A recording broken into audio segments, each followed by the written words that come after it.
Congratulations on the series. Thank you so much for taking the time to talk with us today. It means a lot. I'm Christy Strauss, editor-in-chief of Film Inquiry. I have Dimitri Panos here as well, who is a contributor, and we'll be interviewing you today. And just again, big fans, as we were talking about before recording. So this is a lot of fun for us. We really like when I do interviews, I love to start with something that's a little more fun, a little icebreaker. And just because obviously you're clearly both very big movie fans, I'm just wondering, what was the first movie that you saw in theaters, if you remember? In theaters? Oh, wow. I think it was The Sound of Music, actually. I think my grandparents brought me to it. That's the first one I remember. Right. Well, that's a memorable one. Yep. I think mine was Planet of the Apes at the Big Sky Drive-In Theater in Oh, Middleton, Wisconsin. Changed Very my life. specific. well, it's funny because I do remember, and that was a question I'd come up with because for me it was Snow White, not the original release, obviously, but it was in my General Cinema in Peabody, Massachusetts. My mom took me. It was my first experience in a movie, and that did change my life. I mean, from there on in, I was like, "What is this?" Right. And yeah, it was from there on in, and growing up. Disney was either re-releasing their animated movies or as a kid, it seemed like they were coming out with a new live action movie every other week. Yep. So that was my diet of going to the movies and then talking about it incessantly to my parents and whoever would listen. And then and then there was the movie that really changed it all for me. It was my big boy, put on my big boy pants movie, and it's a movie that's featured heavily in your docu-series, Jaws. Mm. Oh, Yeah. Changed everything for me He as never went back in the water. right. Or a bathtub for a long That's time, true much to of the many chagrin of my people. neighbor. So, anyway, so that was fun. But I always find it a fun question. You were fortunate enough to be able to get into his class, correct? yeah, both of us were. Yeah. Yep. We were And both. Yep. yeah, so go no, go ahead. So Oh, you, I was just saying, Doug and I both went to the film school at UCLA as grad students in the 90s. We were there at slightly different times, but yeah, we were both in his class. We were both his students, and we were both his TAs as well. which is amazing. And then the book comes out. He releases this book, Power of Film. And from which the series, I guess, well, I guess it's based off of his teachings, his lectures, this book. How was it? Was there anything in the book that you had to whittle out, whether for time constraints or, there's always from book to screen, there's always something, there's a change or something. Was there anything notable that you can share with us that from the book? Or maybe there was two, like you were like, oh, we really want to put this in, but we can't. Oh, I'll, So oh, Yep. I can answer that. I mean, first of all, there's plenty that's not in the series that Howard taught about over 50. He taught for over 53 years at UCLA. right. And so his book is a distillation of what he taught mostly in a class called Seminar and Film Structure or others, where he was breaking down, kind of what makes movies tick, what's underneath the hood, what's the inner workings, why do we like movies? What's the power of storytelling and what makes certain storytelling methods more powerful than others. And to be clear, and this is going to sound funny, the series isn't really based on the book at all. The book just came out like 2006, and I'm not putting it down. It's a great book. It's more like a reference book. If you go through it, it's actually alphabetical, and it kind of anything he talks about or taught, he just has put into a chapter. Like the power of deception in movies. Well, there's a chapter called Deception. D. There's like if you could like this idea of being trapped. If you saw episode 2, that's a very key Oh theme. yeah. He talks a lot about characters who are so often in powerful movies they're trapped. Well, there's a chapter called Trapped. I mean, but honestly, Laura and I don't think we ever even cracked the book. The series came directly out of his lectures. We filmed for 6 days on a soundstage that represents the 6 episodes. He spent months preparing all of his lecture notes so that they could be boiled down. That was probably the most Herculean task of this entire project was Howard and this other TA, Joey Ciara, who helped him, just boiling this all down so that it was concise. And then we spent, of course, 6 years editing it and changing things around and moving things around and throwing things away and adding new things and changing the clips and on and on and on. We could talk about all those facets, but just to be clear, it's like there's his teaching, and his Right. teaching went directly into the lectures that he did. He spoke to camera without any paper in front of him. He just had all these lessons and, like whatever. We can explain that too. And the book is great, but the book really it never really played in, right, Laura? I mean, it wasn't Yeah. like I don't think we ever brought the book to the No, filmings or yeah, anything. because the book is not, it like Doug said, it really is a distillation. It's almost like bullet points and a list of things under his sort of the main sort of subject matter from which he teaches.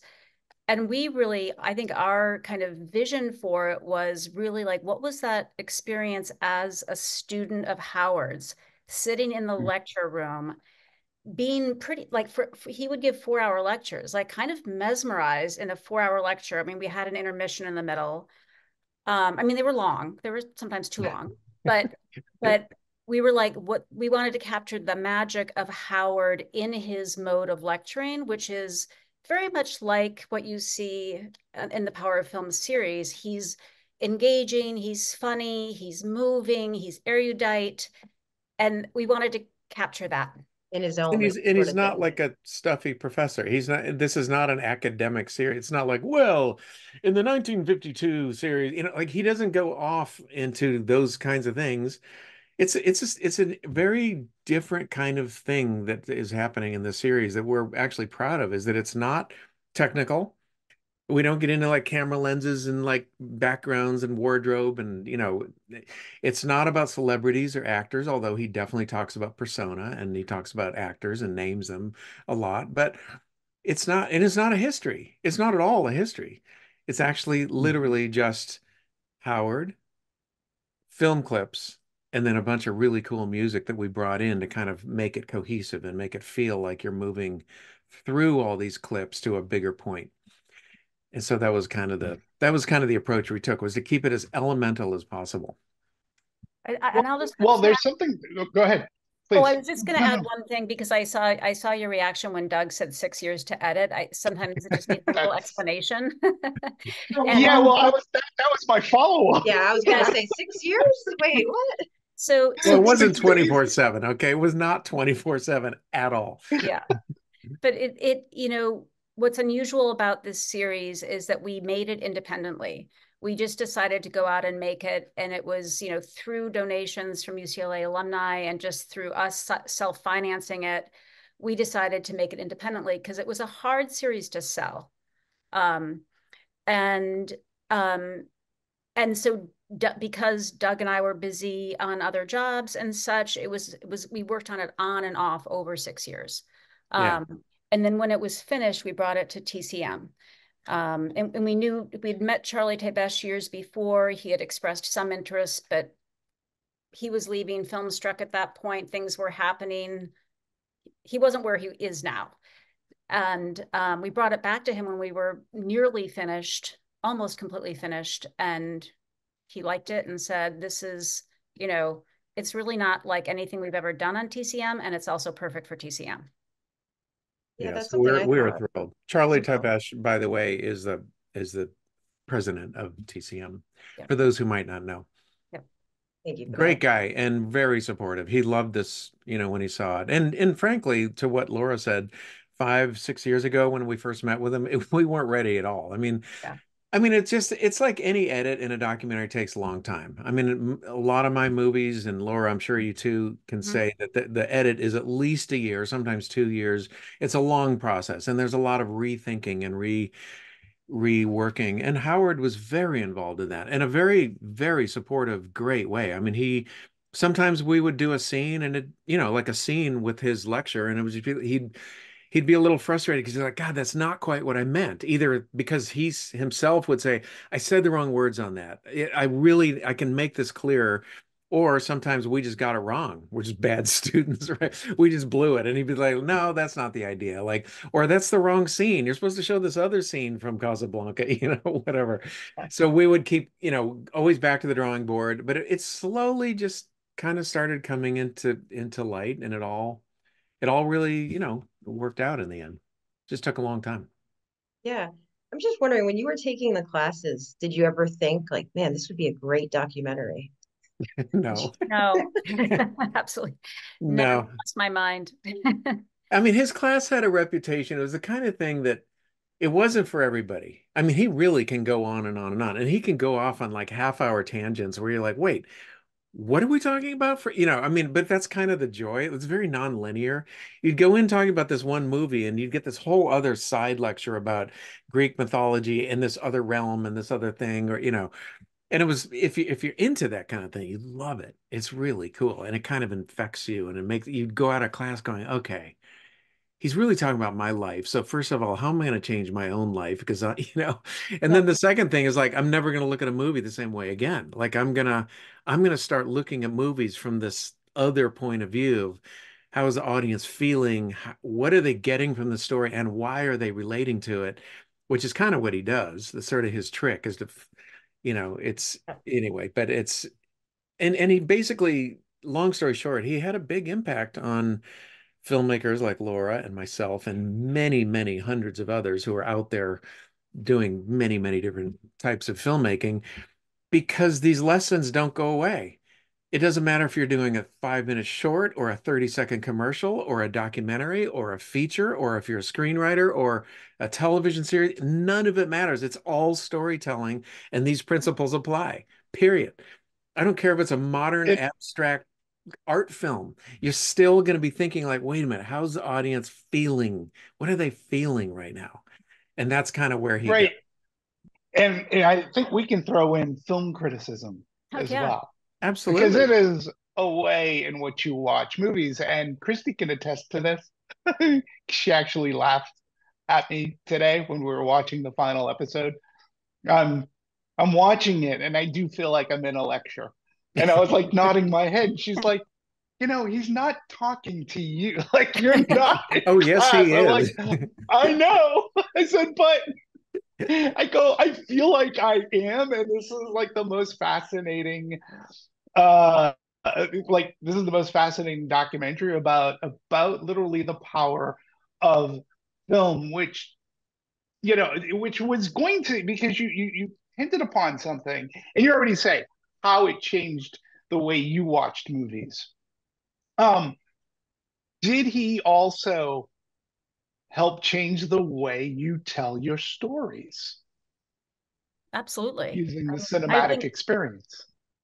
um, yeah, I mean, and I think this sometimes surprises people, but in documentary, you think about the same things you think about in feature films. You think about the structure, you think about the arc of the story, the arc of the character. Is there conflict? Is there going to be some kind of redemption? Sometimes it's much more subtle ways. It doesn't have to be like The Godfather, but like, there are ways in which I know that I've used the principles I learned from Howard in absolutely everything I've worked on. Whether it's like Doug said, a 30-second commercial or a feature-length documentary. Do you use the troika of characters? Like this was something that throughout the entire series there was the power of three Mm-hmm. in your characters. And he used it in The Godfather. He used it in The Empire Strikes Back or Star Wars, even to things like, classic like Shane or even High Noon. And Yep. that was a fantastic way to help look at movies as well. So you use that as well. Do you think about, I'm making a documentary. Who are the three? What's the power three Yeah, as I think well I have for your sometimes. characters? I think there's times I've had a central character in my documentary and thought about what are who are the allies and who are the other forces and how does it spin. But Mhm. I think it's more it's a little less in documentaries because it's the story comes at you, and it may be one person, Right. it may be a community of 20 people that you're documenting, and there isn't one central character. There's a lot of different ways documentaries, as you well know, are told, and the subjects are very different. But things like thinking about a central character, they're more interesting if they're human and maybe feeling trapped. And I don't mean that in a cliche way, but you know, I mean, like literally, like we're all, like I do believe Howard when he says we're all trapped. Like, I don't know you guys at all, but I'm sure deep inside there's some private hell. You're like, God, if only people understood how I'm trapped in something. I'm not pointing at you. Don't worry.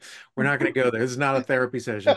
But but I think about that with my characters, and as an editor and a director, like I think about that, and I'll go like, well, this person's kind of trapped because he's doing this for his father, or she's trying to, she needs this out of life and she hasn't gotten it, or she was disrespected, or whoever it is. It doesn't matter. There's a way of looking at them, and it kind of helps your story. It helps you think, well, the audience is going to root for them more if I really make it clear how loud or big or deep this trap is. It's Yeah. going to be a better story if I really highlight what they're up against. And that's no different than making a bigger dragon for, Jack to slay or whatever. It's you know what I mean?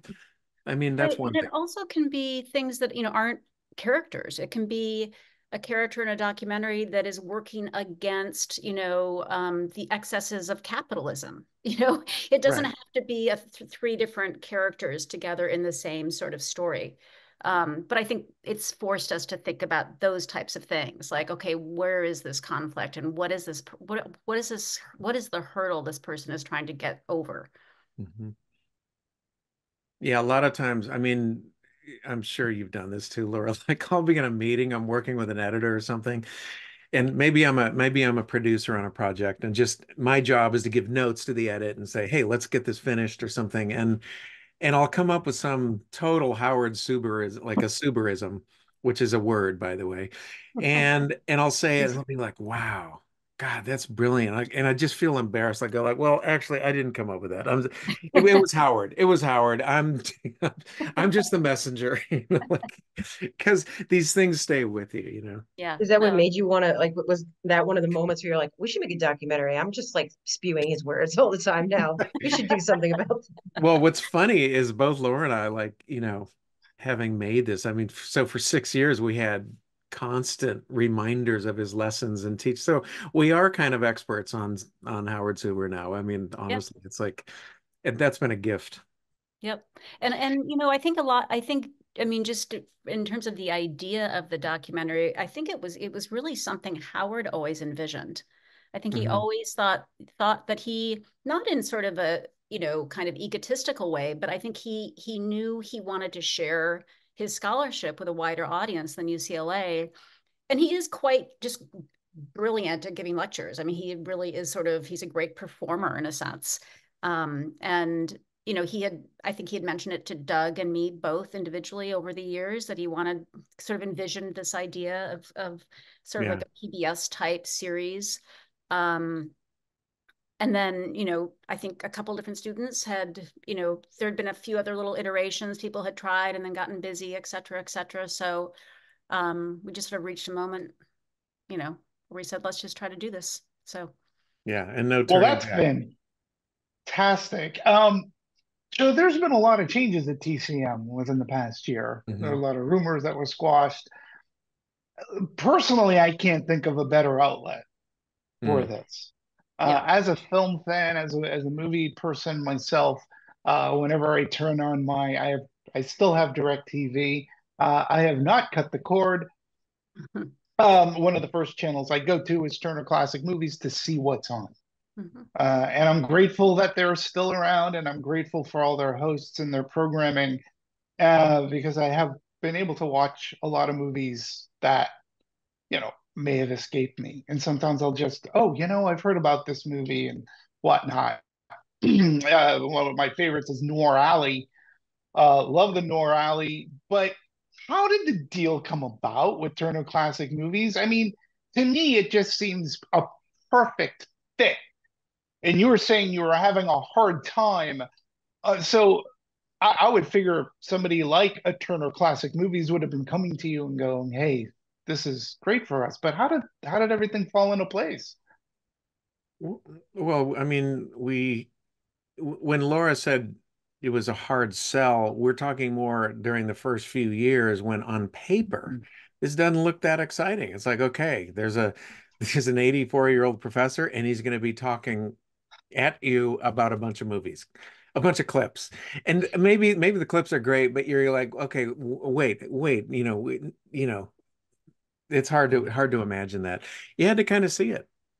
And really Hmm. the deal, there was no politics, there was no back and forth, there was no big meetings, there was no bidding wars. We didn't take this to other company. We knew Charlie a little bit because he had been supportive 3 or 4 years back.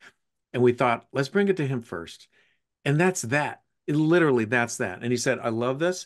It was also good timing because they'd been through this very interesting upheaval about a year ago. Well, a little more than less than a year ago, like in May and June, as you well know, like where, the TCM was going to get cut off and they didn't. And Scorsese and Spielberg and Paul Thomas Anderson kind of fought the good fight, said, no, no, let's bring this back, which we think was great. And I think Laura and my timing was just Yeah. perfect because it was There's right. luck. Yep. Yeah, go ahead. I'm sorry. Well, just there was just some. I think there was some like just sorry, exactly. I didn't mean to interrupt. Just timing and luck was played a role too. I think they're looking for original content, and we brought it to them at the right time. And we always thought it would be a fit, but you never know. It's Yeah. there's many variables when executives decide what to acquire. So, um, but we feel very lucky. It's been like such a uh welcoming place to land with a series. Hmm. And David Carger has been a fantastic host Yeah. Yeah. as well, which leads me to so what's been great structure about this past 6 weeks watching it, opening with David Carter and yourselves, right? So you get a little primer to what we're about to watch. But then Turner Classic Movies did something that is so very TCM. They showcased like two movies after Yeah. the episode, right? And sometimes I found that the movie, albeit featured in the episode, but maybe for a little bit. Yeah. For example, 2001 Right. wasn't it was in the episode, but not a huge feature, but not like the showcase of the said episode. How was that curated? Like, who made the decision for what to show after? Did you have any input on that? Was this We Howard did or was this we just did not. TCM? That was all TCM. I think it's what Fascinating. yeah, I don't know what their process was exactly. I know they made an effort to choose films that would, make sense with our series. And obviously, just like you're saying, some make more sense than others. Hmm. Yeah. I mean, and we were thrilled. We had no idea they were planning to do that until they announced it. They said, and then they were like, oh, and by the way, Doug and Laura, would you host it along with Dave? And we were like, um, what? We're used to being on the other side of the camera. I was like, I don't know. Yeah, we were But not anyway, we were not initially thrilled about that, but we did it. and now we're like world famous TV hosts. Look at us. Here we You did a are. fantastic job. Is No, I there mean we actually cringe when we see ourselves like, oh my God, Yeah. Dave is so much better. Dave is Oh, great. that's fun. is there any chance of a continuation? Is there anything, because you mentioned that this was just, part of a very long lecture. There's a lot to it. Is there a chance that you will continue this? If there is there more to add? I think sadly, no. I mean, I think, Howard is getting older. I think that I think this is it. I'll just say that. Yeah, it It's just hard. took a lot of time and a lot of, our own money and a lot of it just this has been the definition of a low budget, no budget, labor of love project. And a lot of documentaries are out there that are like that. And because we're documentarians, many of our peers and certainly ourselves, we've been through this before. But with this one, you reach the end and I think we're more excited about the future for this very series, these 6 episodes. And, not only new, further runs on TCM, which are very likely, and, but other platforms and getting it into, international viewership and educational platforms. And I mean, we have a lot of dreams for the series. So in some ways, this premiere that started on January 4th is just the beginning. And so we're really excited about that.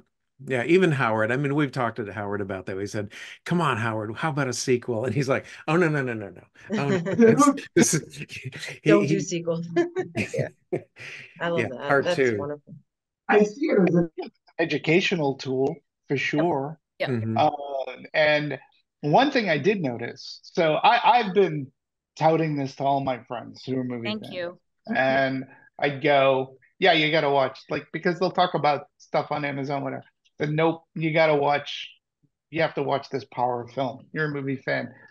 Oh, I don't have TCM. I said, well, maybe check Max because Max has a TCM hub. Mm. Maybe it's on there. And they check and they, nope. Nope. So why?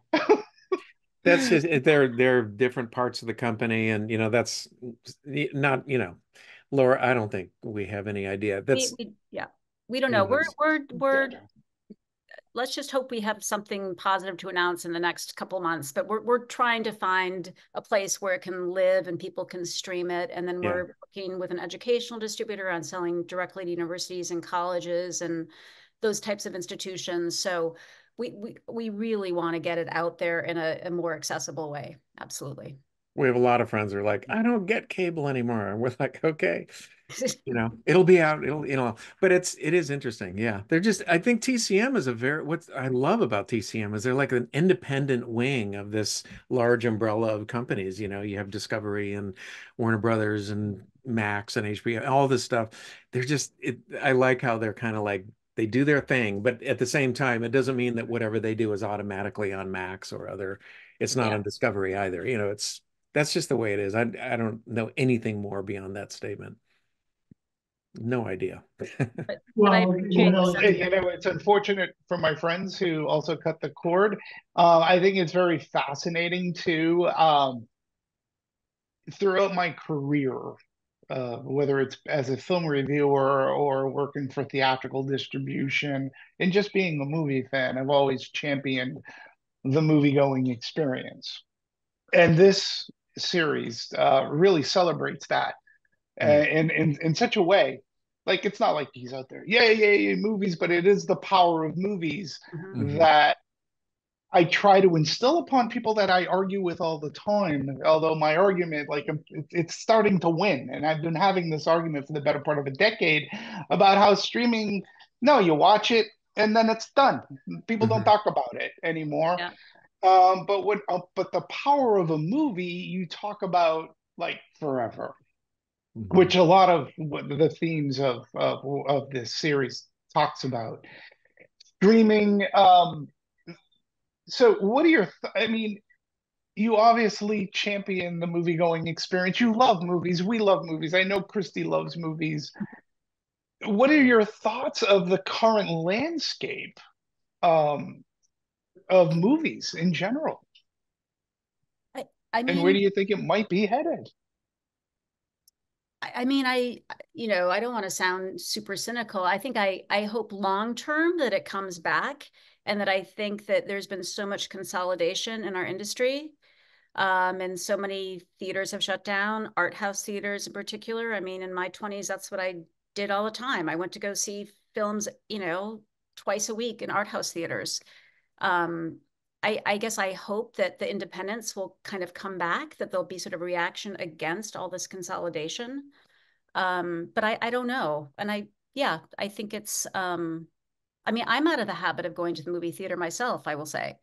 I used to go all the time, and then COVID happened and we all kind of, stayed in our houses and got used to viewing movies that way. Mhm.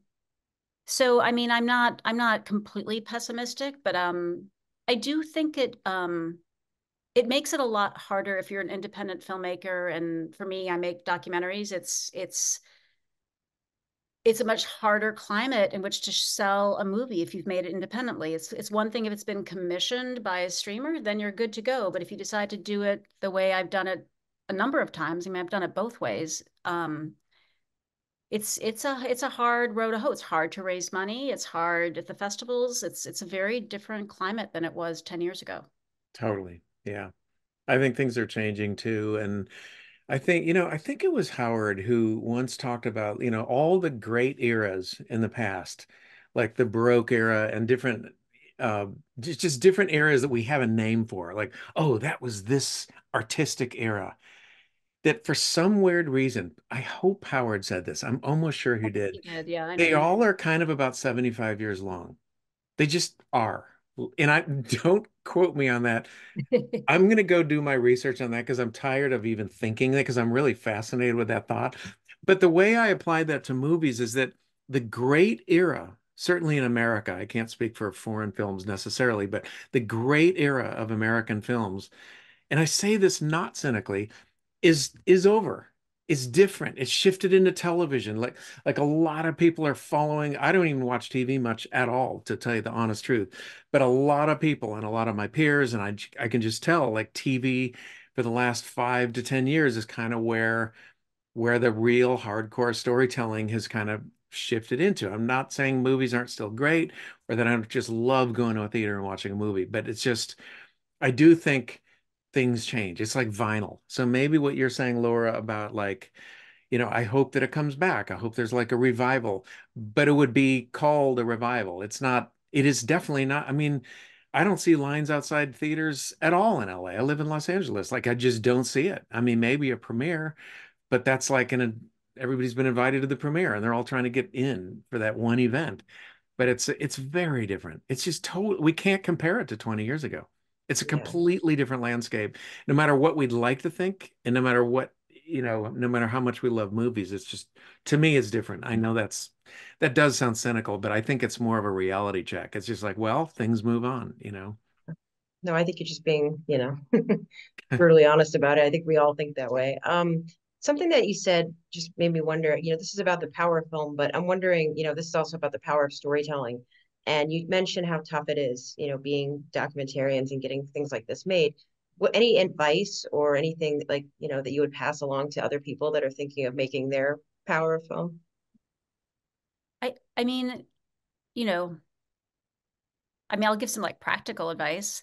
I think it's really important to understand the marketplace and not be just sort of in your own little bubble about what you want to make. I think if you want to make something that people are going to see, you have to understand your audience, very much a Howard Suber tenet. Hmm. um, so you have to understand the marketplace. You have to understand what else is out there that could be competitive. You can't just be an auteur filmmaker. You have to think from a producing standpoint too, and a sales standpoint. And you just need to understand what the risks are.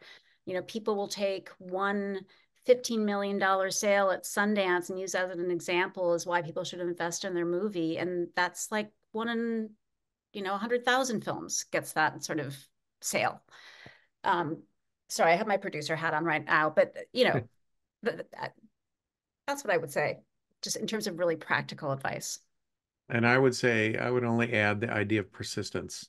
Don't ever give up. If you have a clear vision, just keep going. I mean, we, and also if it depends how you're working with, work with people who respect you and vice versa. I think that's really key. So many stories of films gone wrong or productions that are just, oh yeah, that film didn't get finished. And you really boil it down, it comes down to like personality conflicts or different visions. Like they wanted it to be this huge big movie and the other people thought it was a cool indie art film. It's Yeah. like, well, wait a minute. Didn't you ever talk at the beginning about what is this? Who is it Yeah. for? How do we work together? What are our roles? So I guess my advice is, yeah, and now I'm giving more advice than just the word persistence. Persistence is the number one thing, especially in documentaries and nonfiction or any independent film, is just don't give up if you really believe in it. And then the other thing is who are you working with and how are you working? And just being, it's like anything in life, just be as honest as you can with your partners, because otherwise you're going to start going down different roads and the project is going to suffer. True Yeah, of anything. I agree with that. Yeah, they say that or this is actually a Howard thing. I remember him talking about it, that when you're setting off to make a film and you're sort of creating your team, your collaborators, it's like casting a movie. It's like Hmm. you really it's about who you cast in those roles because it's gonna, you know, be a huge part of the success or failure of it. I think all that's incredibly helpful and also very lovely. I'm sure that's very helpful for people. So, I don't want to take up much more of your time. This has been a really wonderful conversation, and it's been great to hear how some of this came to fruition.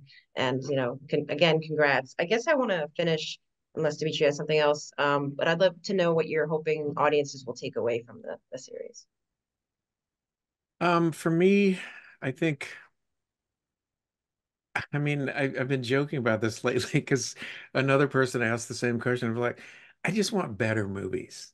So I hope that's sort of arrogant, but it's like, I just, I think there's a lot in what Howard's teaching. And I do think if you're a screenwriter or a filmmaker, it's kind of like, even if you're not even into older or classic movies, just open your mind because these are principles that go back thousands of years. There's nothing new about today, no matter how hip or cool we all think we are. And believe me, in my 20s, I definitely thought I was hip and cool.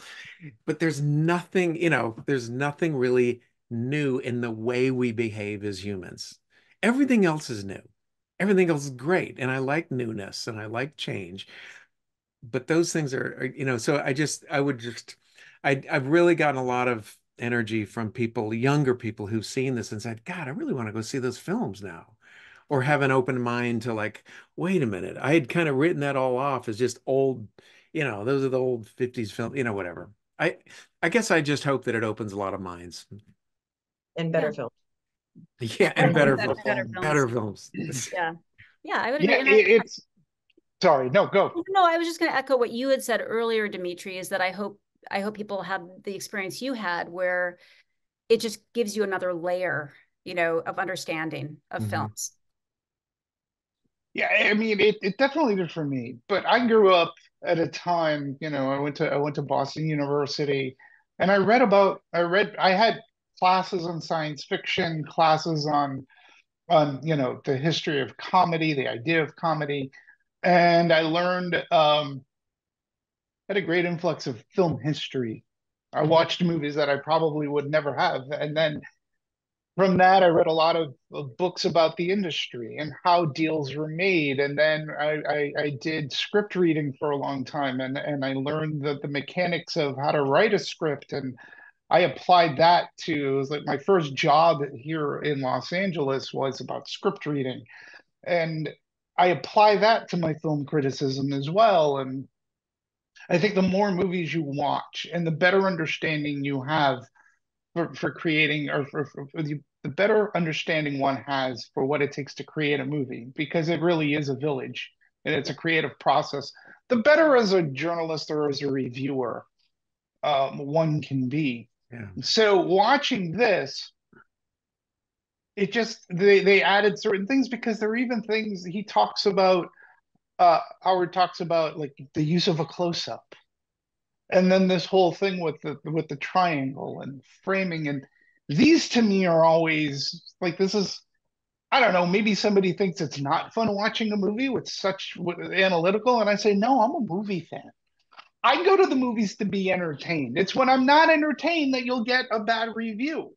And there should be some semblance of entertainment, but it's a story structure, and story structure today, to your point, it's not the same. And it's like, did you folks ever read a book about screenplays? Like what it takes to write a screenplay? So I totally get that. But if there's a way, I think one of the best things, especially like conversations that Christy and myself will have, or with my friends, I don't care if somebody doesn't agree with me. I just want them to present their case, Mm-hmm. and maybe I'll look at that movie a little bit differently, or maybe I'll say, hey, oh yeah, I understand what you're saying. Yep. And that to me, look, I write movie reviews and I talk about movies. This isn't brain surgery, and I'm not curing cancer. I should be having fun. And I like to do it in a way that for the people who watch the videos, or I hope watch this video, they come away inspired by what you two were able to accomplish in these 6 episodes. And to your point, if it helps people grab a better understanding of filmmaking and what makes the power of film so important that maybe it inspires more people. The next time I go see Barbie, I'm going to look for these things because you can apply it to Barbie, you can apply it to Barbie, Oppenheimer, you can yeah, apply they're it to both anything. totally trapped. They're trapped.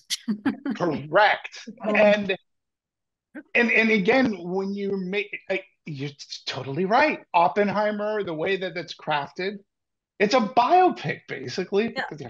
but he's trapped. And I also love And how both are the simple central characters but the names of both movies is the central character, the which central Howard goes character. on Yeah. about in episode 1. Right. And is there any episode that stands out of his teachings? Any episode of the sixth that really stands out to you? And then I have one softball question after. What's funny because Doug, I don't know, you might even say the same thing, but we've been asked that before, and I always say that episodes 5 and 2 are my favorite. Mm. The Power of Paradox is episode 5 and Trapped is episode 2. But we watched, 6 last night with Howard, and I those 3. I'll say that. I don't have a favorite. I think I would say part 5, which is about paradox, because I just love things that are, I love things that are not quite what they seem. I think the best movies have a lot of mystery, even if they're comedies. I mean, I just where you're like, where, like, and I love things that look this way, but they aren't because that's how life is. That's just how life is. Sometimes the best people really have huge flaws. And sometimes the people who you think are just the worst are like, oh my God, that person really has a heart. Or like, and I just find that life is so much interest.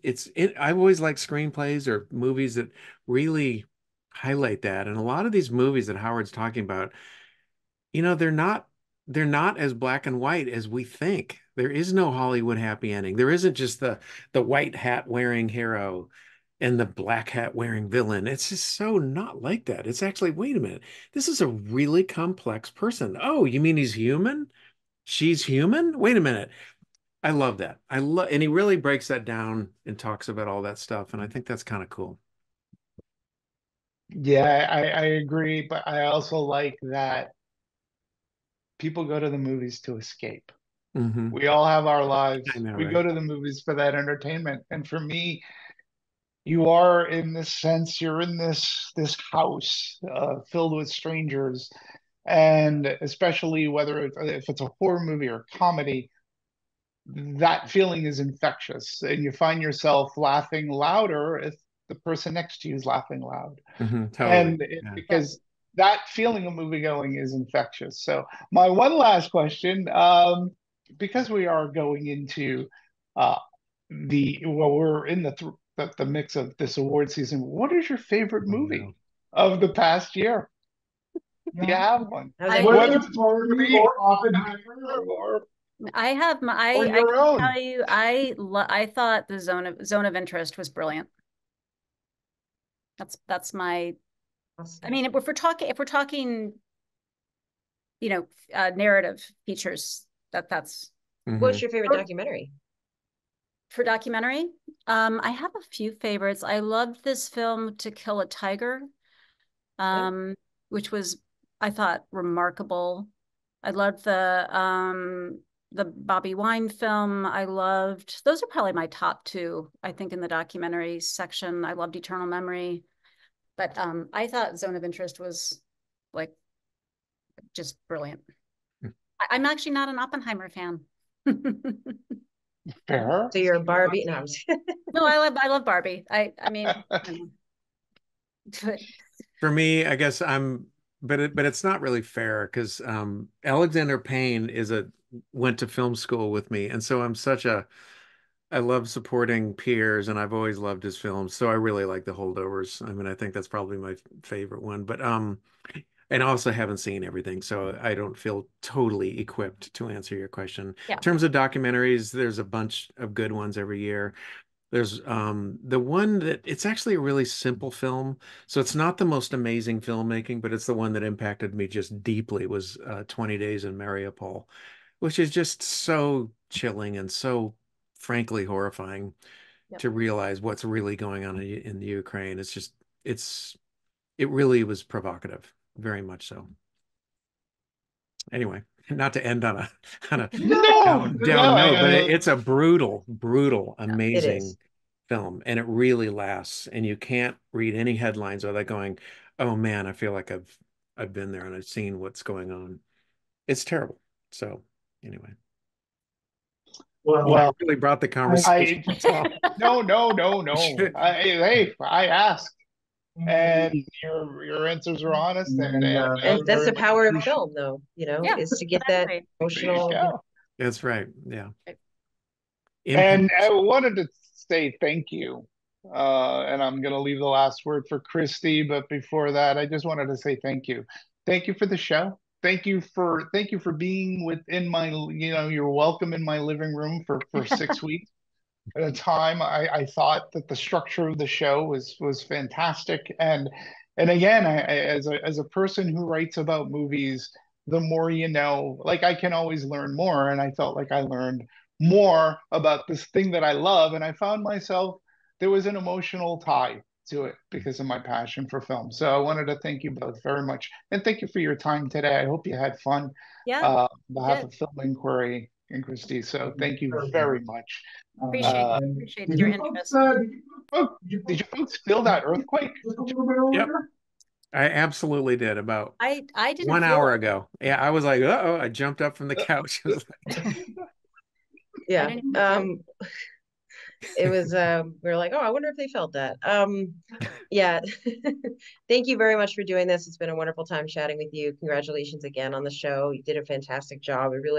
I just think that I mean, 6 years, I can imagine this really was a passion project from the heart, and I can see that. I really can feel it as well. So I hope that resonates, and I hope this makes people think of movies differently, watch more movies, watch every movie that's discussed in this. Because honestly, that's education too, just yeah. watching. yeah, absolutely. That's always been my my way. And yeah, just thanks again, and I hope you have a wonderful rest of your day. Thank you, You Christy. Thanks, too. Thanks, Christy. Dimitri. Thanks, Dimitri. This has Appreciate it. been Thank fun. you. A Really lot of fun. fun. We really enjoyed it. Yeah, thanks I so much. appreciate that. We Yeah, appreciate that. it means a lot. Thank you. Thank you. All right. Have a great weekend. Have a good one. Too. Bye. See ya. Bye. Bye.